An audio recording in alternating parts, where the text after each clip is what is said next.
what is the thing in this space right now that people are saying this is the way? The government is preaching this. Doctors, institutions are saying this is it. And in 10, 20 years, you think we're going to discover we jump too quick to that conclusion. And the data is showing now that there's actually really negative effects to this belief. Is there anything you think might come out? Um, I think that I mean, one of the things which is still very prevalent is this idea of sort of calories in, calories out, um, sort of thing. I think it's actually one of the most destructive ideas in weight loss. I think it's because it's so deceptively sort of simple. If you look at most academic centers, so I was just showing that like a lot of the guidelines are like, watch your calories, watch your calories, watch your calories. And I think it's a disastrous sort of idea because the thing about calories is that calories is a measure of food energy, right? That's how much energy is released when you put a piece of food into a sort of measuring device called a bomb calorimeter. And it's like, okay, this cheesecake has 200 calories because when you burn it, you get this amount of heat generated, right? That's how you measure that, right? And so people say stuff like, oh, it's all about calories in, calories out, right? That's something you hear all the time, or a calorie is a calorie. And it's really sort of very simplistic, and it's actually not very, very helpful because you can have two foods, right? Think about two foods. You have one which is cookies, which is 100 calories or 200 calories, and you have, say, salmon, which is 200 calories, so equal amounts of calories. The minute you eat the cookies, you release the hormone insulin, okay? And the insulin is a hormone that tells your body what to do with those calories. So the insulin tells your body to store those calories. It moves it right into the fat stores, right?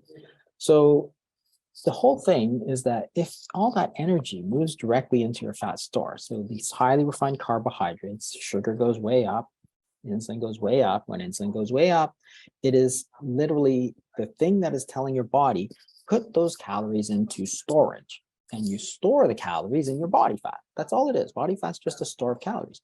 So imagine you take the 200 calories of cookies. Now the 200 calories of salmon doesn't raise insulin. So you take the 200 calories and your body just burns it, right? It uses it. That's going to make a huge difference in terms of obesity because in one case you're just storing the whole damn thing. The other one you're using it. You've got energy. You're generating body heat. You're feeling good. The other one, you took the 200 calories, you shoved it all into body fat.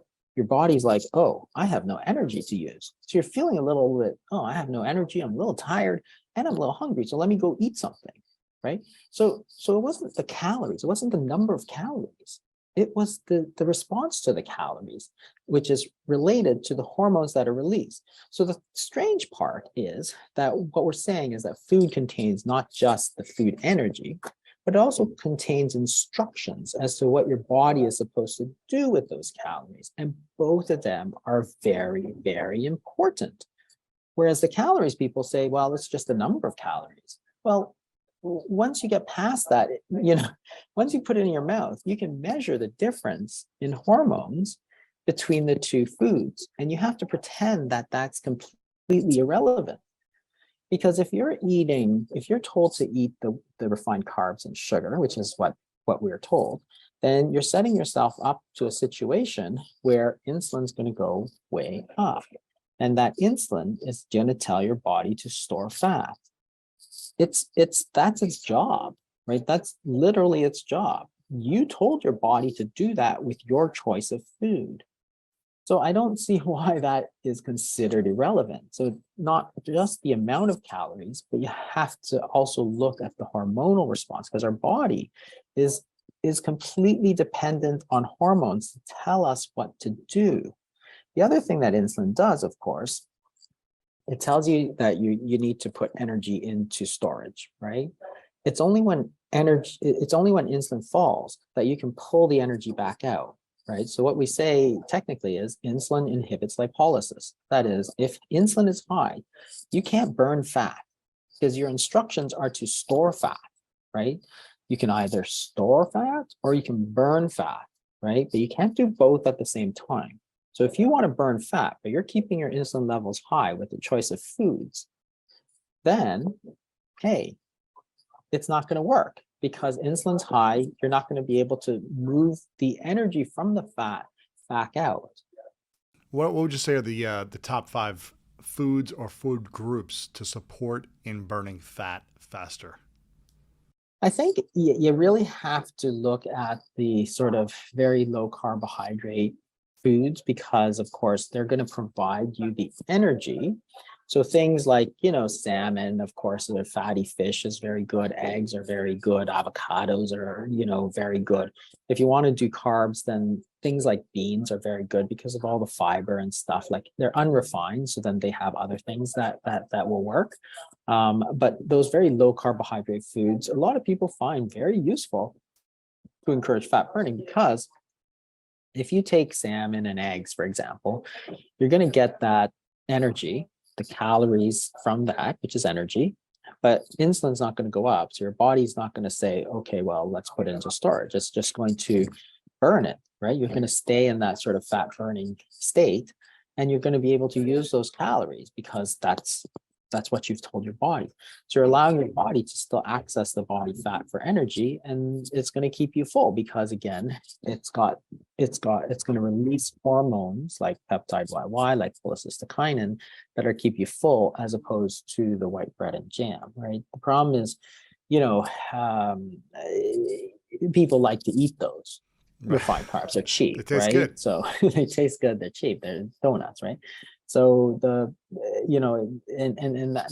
that sets up a situation. And there's a lot of people who say, well, it's just calories, right? So you could eat ice cream for dinner, right? I mean, if you told your grandmother that, she'd say, you're stupid, right? Like you can't eat ice cream for dinner, even if they're the same number of calories. Because again, one of them is going to go straight into your stores, which is body fat, leave you hungry. The other one, you're going to feel full, you're going to feel good, you're going to have energy to do whatever you need to do, right?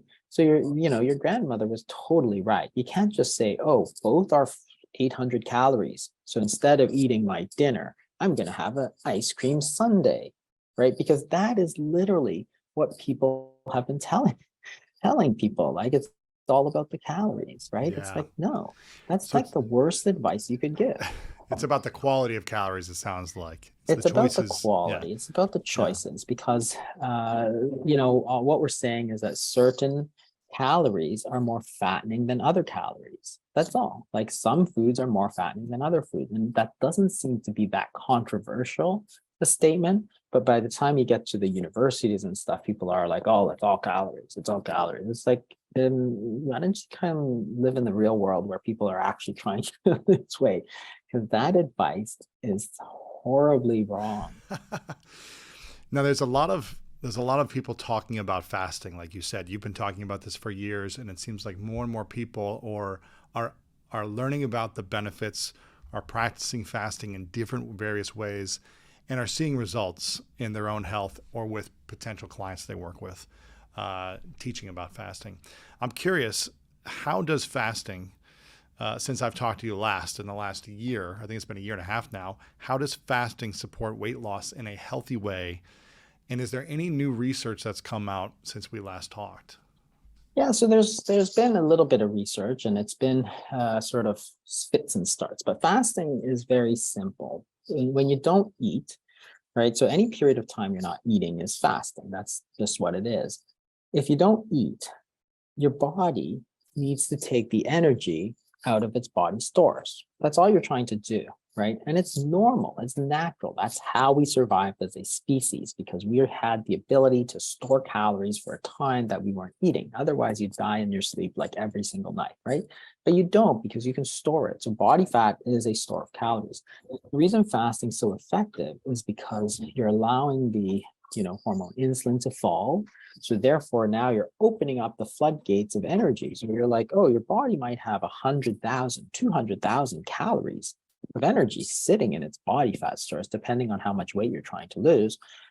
But you can't get at it until you let insulin fall. So if you're nibbling all through the day and keeping your insulin high, you're eating, the crackers because they're low fat, but you're not going to be able to access body fat because you've kept your insulin high. You've basically told your body, store energy, don't burn energy. So once you start to release let the insulin fall, then you can start to release energy. And that's all you're trying to do with the fasting. So it's a hugely important thing to do and has always been part of a sort of traditional way of eating. So if you think about the 1970s again, you finish dinner at like 6 p.m., and you maybe ate breakfast at like 8 a.m., right? That's a 14-hour period of fasting that people did every single day without even thinking about it. In other words, they have 14 hours that they're dragging calories back out of their body. That doesn't happen anymore because when you do studies of, how people eat now, on average, they eat for, I think it was like 14 hours and 45 minutes. So if you started eating at 8 a.m., you wouldn't finish until 10:45 p.m. on average. That's the average length of time that people are eating. In other words, the only time people are actually fasting is when they went to sleep, right? That's the only time. So you mean is eating considered consuming liquid drinks also that are non-water? Yeah, if it's calories, if there's calories, then it's considered energy, right? So what of course was happening was that in the past, people would be like, if you want a bedtime snack, your mom would say, no, you should eat more at dinner, right? There's nothing to eat, right? Now it's like, hey, eat anytime you want, right? There's food everywhere. You can buy food everywhere. Stores are everywhere. And that's played a huge role in that, right? So there have been a few small studies, a few studies of fasting that have come out in the literature. It's a bit of a mixed bag. Some have shown really good success, and then others have not, because again, they've sort of done it a bit wrong. They mixed fasting. So they'd say fast one day and then eat more the next day. It's like, that's not really what you're supposed to do. And I always think, it's like, why would you design a study like that? Like, if you're going to fast one day, what I'm trying to do is say, if you drop a meal, I want to take your body to take the calories that you would have eaten in that meal. I want you to take that out of your body fat.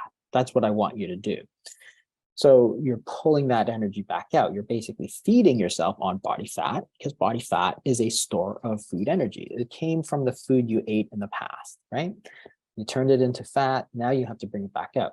If the next day you overeat, you're simply going to fill up the fat again, right? So why would you do that? But there's a number of studies that alternated fasting with overeating. And I'm like thinking, that's crazy. And of course, they didn't show any benefits. Like, okay, like come into the real world, please. Like, I never tell people when you're eating, eat extra. Like, why would you do that? And then there's another study that it was very prominent in the New York Times, said, oh, there's no benefits. But the problem was that they look at fasting and they said, okay, we're going to go, increase the amount of fasting. And the problem was they increased it by like 14% or something like that. And they needed to show almost a 40% increased efficacy with the fasting to be positive, which is a high bar. Like increasing fasting by 15% time wise, like I think they went from like 14 to 16 hours. So there's a small increase in the fasting time, but they expected this huge, massive increase in the effectiveness of weight loss. But it's like, again, welcome to the real world. You can't get a 15% increase in your fasting time, which results in a 40% decrease in weight above what the other people do, right? It's like, if you increase fasting by 15%, the best you should really hope for is a 15% increase in your efficacy. Sure. What they showed was a 28% increase in the efficacy, but they needed 40. So they said, it doesn't work. I'm like, okay, well, that's not exactly the way I would interpret it. So there's been a few studies. So the environment that you find yourself in plays a huge role into how well you're going to do. in this. And that's important because you can change your environment, right? So, I was saying, think about two situations, right? In the 1970s, you're in the meeting at your office